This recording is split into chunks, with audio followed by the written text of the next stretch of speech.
Bismillahirrahmanirrahim. Assalamualaikum warahmatullahi wabarakatuh. Selamat siang Bu Arina. Selamat siang Teh Rika. Hadir di sini bersama saya. Kita akan ngobrol-ngobrol ya.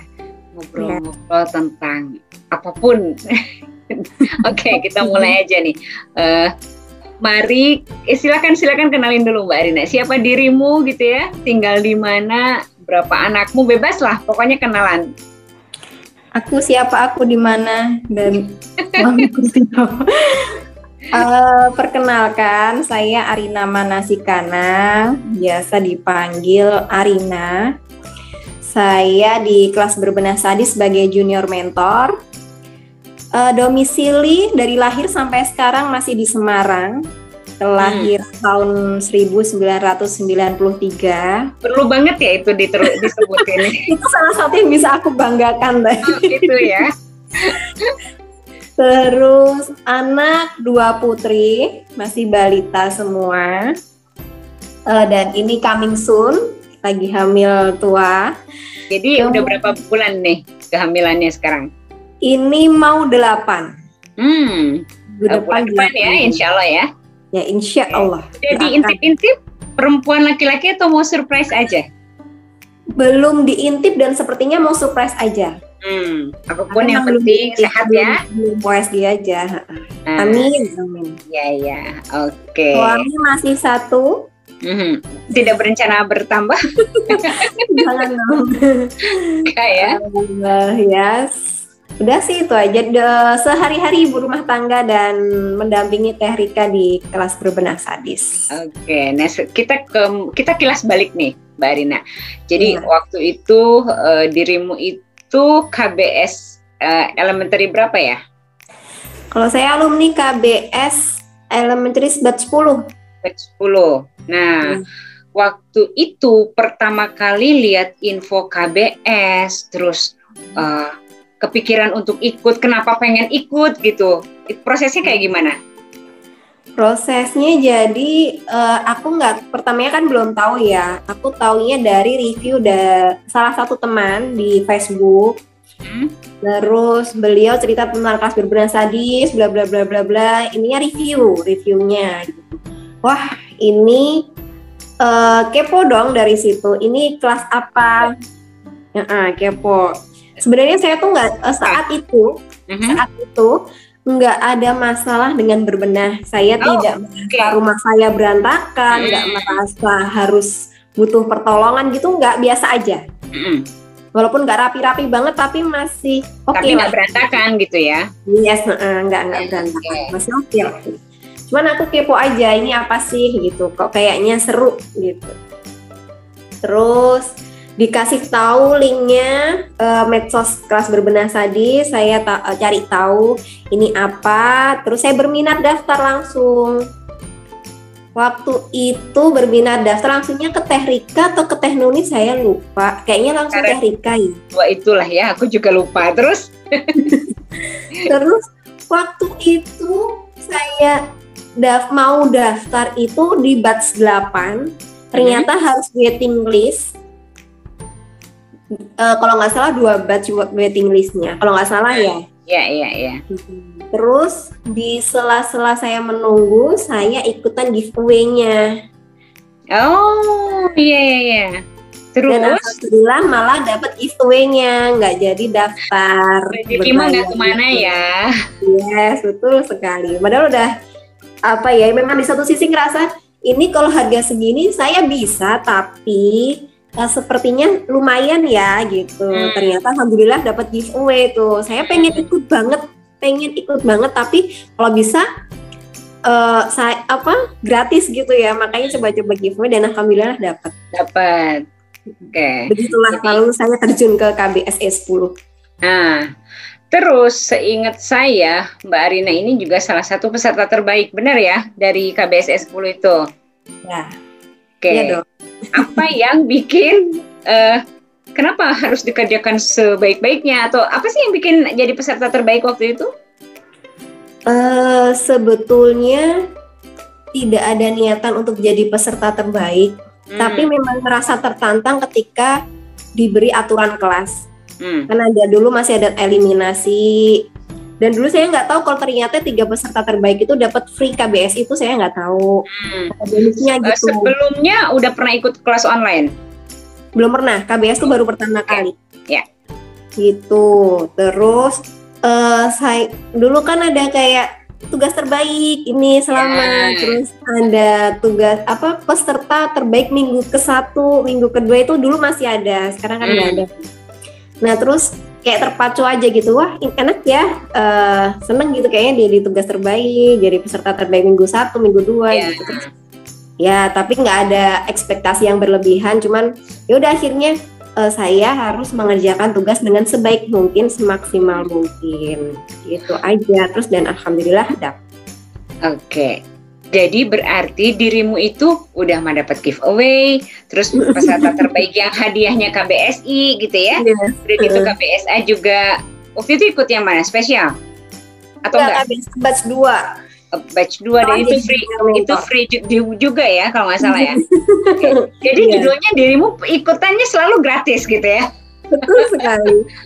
Nah kita kembali pada saat KBSE. Ada perubahan nggak sebelum dan sesudah ikut KBSE kondisi rumah? Jelas, kondisi rumah jelas. Kayak kalau tadi kan saya bilang itu nggak terlalu berantakan, tapi nggak rapi-rapi banget gitu. Tapi setelah ikut KBSE, banyak sih, nggak hanya dari segi rumahnya, tapi juga kayak cara berpikirnya kita, kebiasaannya kita. Terus bisa menyalurkan ke orang lain, terutama keluarga sendiri gitu loh Teh. Dan terutama yang pasti mindset sih dan kebiasaan. Terus akhirnya semakin kesini kayak jadi gaya hidup aja gitu. Lebih positif, lebih baik lagi.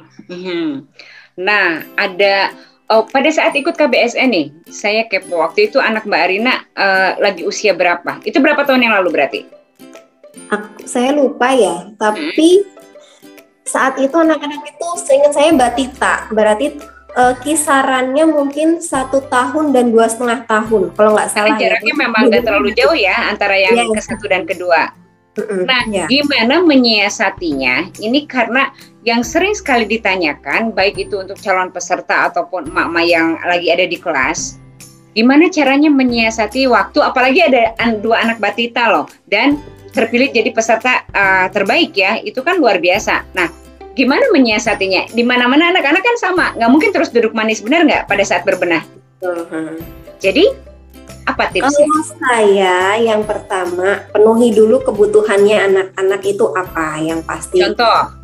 Makan. Contoh, sudah mandi, sudah makan, kemudian butuh apa, cemilan misalnya.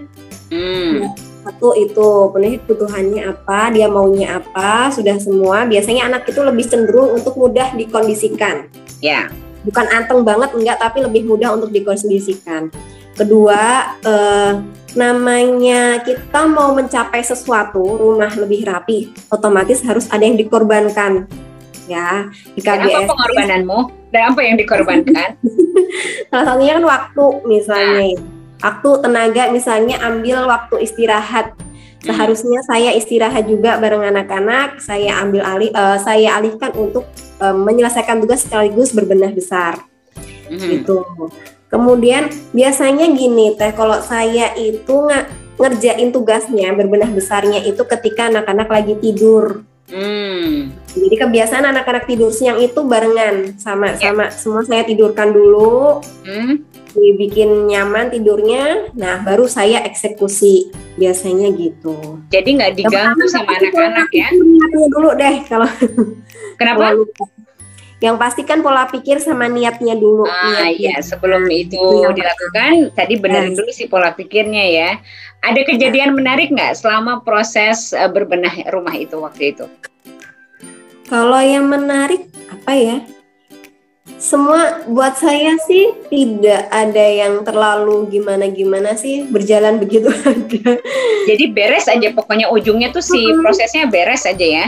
Iya, nggak usah terlalu banyak mikir, ini buang, ini udah anak-anak bangun udah selesai. Kalau memang belum selesai ya saya kerjakan malamnya. Gitu. Oh, jadi nggak ngoyo ya. Pokoknya udah selesaiin dulu, anak-anak bangun, belum kelar, ya ntar terusin gitu ya. Nah, kalau belum kelar ya udah nanti lagi aja, it's okay. Oke. Terus kemudian nih, yang dikeluarkan, tunggu dikira mau pindahan ya Mbak, tiap orang lewat. Apa yang dikeluarin nih? Apa yang berhasil dihempaskan? Dihempaskan banyak ya, karena anak-anak itu kan dua-duanya batita. Otomatis banyak sekali baju lungsuran, terutama baju bayi. Masih saya ketok tuh tadinya.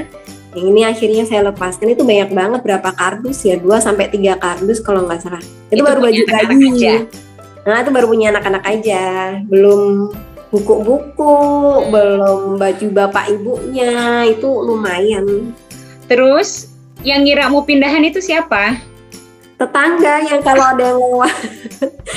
Kan karena memang cukup padat waktu itu ya, tempat saya waktu itu memang cukup padat, banyak tetangga berseliweran. Jadi kadang kalau ada barang dikeluarin, mau pindah ya Mbak. Terus apa reaksimu waktu itu? Enggak, lagi beres-beres aja udah saya mah gitu. Nah, itu barang-barangnya dikemanain? Saya kasih ke orang, karena keluarga itu kan nggak ada yang punya bayi, belum ada yang punya bayi, dan belum ada yang tanda-tanda hamil juga. Jadi saya kasih ke orang lain, saya share lewat media sosial, sama beberapa ada yang saya jual yang masih bagus banget kayaknya gitu, saya jual murah ada. Kalau dibuang paling yang kertas buku nggak kepake gitu saya bakar ada. Benar-benar memang udah nggak kepake, nggak layak ya? Yes, betul. Nah dari kan Mbak Rina udah ikutin dari mulai KBSS sampai KBSU ya. Dan semuanya udah lulus gitu. Pembelajaran terbesarnya itu apa? Dari ikut kelas-kelas di kelas berbenah sadis. Pembelajaran terbesar saya itu di KBS, kalau berbicara outputnya, maksudnya hasil jadinya itu banyak sih saya sebenarnya. Ya boleh sebutin aja satu-satu kalau banyak. Kalau cuma satu ya sebutin satu. Apa banyak tuh? Yang pasti cara berpikir yang tadinya gimana jadi gimana gitu ya. Jadi nah itu gimananya itu apa coba? Orang kan kepo, apa itu gimananya? Jadi yang pertama sih cara berpikir ya. Mindset, pola pikir, kemudian cara menanggapi sesuatu yang tadinya masih belum tahu harus positif terus, harus niat kuat, niatnya harus kuat gitu. Kita tadi kan belum tahu, akhirnya jadi semua itu berawal dari niat, dari kemudian di pola pikirnya harus positif. Jadi nanggepin sesuatu tuh harus dengan sepositif mungkin gitu. Itu cara berpikir. Kemudian dari kebiasaan juga. Kebiasaan yang tadinya masih angker weh, bahasa Jawa mah angger wae lah gitu, ngalur aja gitu.